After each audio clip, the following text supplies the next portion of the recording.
কলকাতার একটি ব্যাংক প্রতারণা মামলার তদন্তে শহরের বিভিন্ন জায়গায় ইডির হানা। গড়িয়াহাট দমদম এলাকায় চলছে তল্লাশি।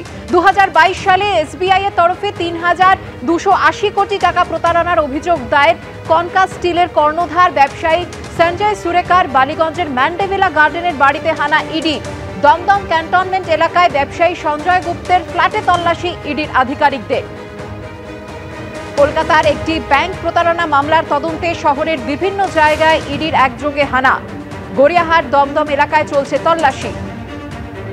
2022 সালে এসবিআই এর তরফে ৩,২৮০ কোটি টাকা প্রতারণার অভিযোগ দায়ের করা হয়।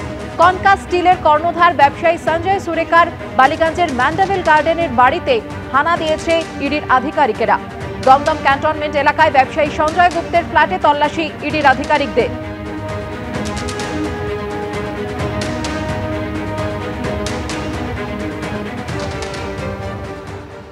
ঝাড়খণ্ডের একটি ব্যাংক প্রতারণা মামলায় তল্লাশি অভিযানে কলকাতা সহ বেশ কয়েকটি জায়গাতে এনফোর্সমেন্ট ডিরেক্টরেট। আমরা দাঁড়িয়ে রয়েছি ম্যান্ডেভিলা গার্ডেনে। সেখানে একটি আবাসন বা একটি বাড়ি বলা যায়, সেই বাড়িতেই এই তল্লাশি অভিযান করতে এনফোর্সমেন্ট ডিরেক্টরেটের আধিকারিকেরা তারা এসছেন। এবং যেটা জানা যাচ্ছে যে ঝাড়খণ্ডের একটি মামলা যেখানে ব্যাংক প্রতারণা প্রায় 600 কোটি টাকা ব্যাংক প্রতারণা করা হয়েছে বলে প্রাথমিকভাবে জানা যাচ্ছে। সেই মামলার পরিপ্রেক্ষিতেই কিন্তু এই বাড়িতে একজন ব্যবসায়ীর বাড়িতে কিন্তু ইতিমধ্যে এসছেন ইডির আধিকারিকেরা এবং সঙ্গে মহিলা অফিসাররা তারাও রয়েছেন। বাইরে থেকে দেখা যাচ্ছে যে সেন্ট্রাল ফোর্সের জওয়ানরা তারা রয়েছেন। সব মিলিয়ে এই যে প্রতারণার যে অভিযোগ উঠেছে সেই অভিযোগের ভিত্তিতে কমপক্ষে 3 থেকে 4টি জায়গাতে এই যে তল্লাশি অভিযান চলছে, সেই তল্লাশি অভিযানে করে এই টাকা কোথায় গিয়েছে সেটা জানার চেষ্টা চালাচ্ছেন এনফোর্সমেন্ট ডিরেক্টরেটের আধিকারিকেরা। ক্যামেরায় অভিজিৎ দত্তের সাথে আবির দত্ত, এবিপি আনন্দ, কলকাতা। ফিরহাদ হাকিমের সংখ্যালঘু মন্তব্যের নিন্দা করে এবার প্রকাশ্যে বিবৃতি দিল তৃণমূল। বলা হলো, এই মন্তব্যে দলের অবস্থান বা আদর্শের প্রতিফলন কোনোটাই ঘটেনি। যদিও তাতে বিতর্ক বা বিরোধী রাজনৈতিক দলের আক্রমণ কোনোটাই থামেনি। এমনকি মেয়র পদ থেকে ফিরহাদ হাকিমের অপসারণ চেয়ে কলকাতা পুরসভার সামনে বিক্ষোভ দেখিয়েছে বাংলা পক্ষ। हम अपने आप को माइनॉरिटी नहीं सोचते हैं, हम सोचते हैं अगर अल्लाह की रहमत है हमारे ऊपर तो हम एक दिन मेजॉरिटी से भी मेजॉरिटी हो सकते हैं। अल्लाह की ये मेहरबानी होगी जो हम अपने ताकत से ये हासिल करते हैं। তৃণমূলের শীর্ষ নেতা মমতা বন্দ্যোপাধ্যায়ের বিশ্বস্ত পুরমন্ত্রী কলকাতার মেয়র এহেন ফিরহাদ হাকিমের সংখ্যালঘু মন্তব্য ঘিরেই এখন জোর বিতর্ক।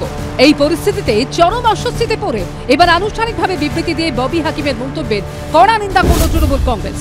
দলের তরফে এক্স হ্যান্ডেলে পোস্ট করে বলা হয়েছে, সর্বভারতীয় তৃণমূল কংগ্রেস ফিরহাদ হাকিমের মন্তব্যের তীব্র নিন্দার পাশাপাশি এই মন্তব্য থেকে সম্পূর্ণভাবে নিজেদের আলাদা করছে। এই মন্তব্যে দলের অবস্থান কিংবা আদর্শের প্রতিফলন ঘটেনি। আমরা শান্তি, একতা এবং সাম্প্রদায়িক সম্প্রীতির প্রতি বরাবরের মতো এখনো দায়বদ্ধ। এরপর কার্যত হুঁশিয়ারি সুরে তৃণমূলের তরফে বলা হয়েছে, পশ্চিমবঙ্গের সামাজিক গঠন বিপদের মুখে পড়ে এমন কোন মন্তব্যের ক্ষেত্রে কঠোর পদক্ষেপ করা হবে।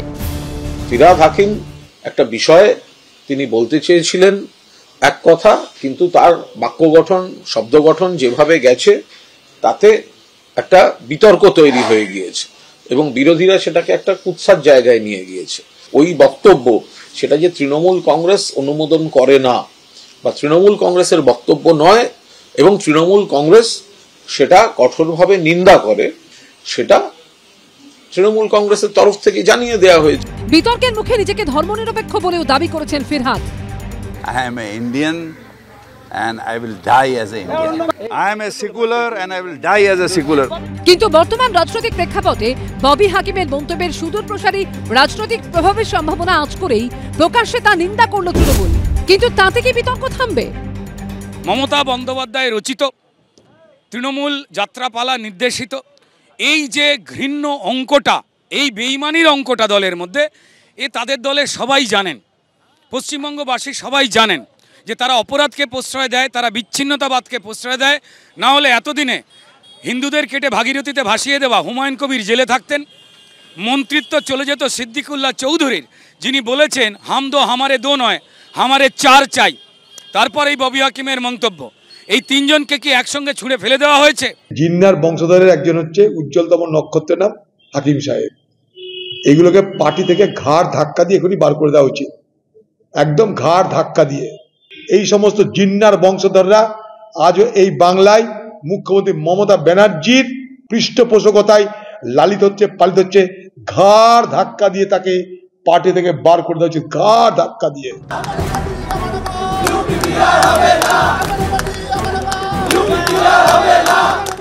এদিন কলকাতা পুরসভার সামনে মেয়র পদ থেকে ফিরহাদ হাকিমের অপসারণ চেয়ে বিক্ষোভ দেখায় বাংলা পক্ষ। কৃষ্ণেন্দু অধিকারী, হিন্দল দে ও ঐশী মুখোপাধ্যায়ের রিপোর্ট, এবিপি আনন্দ।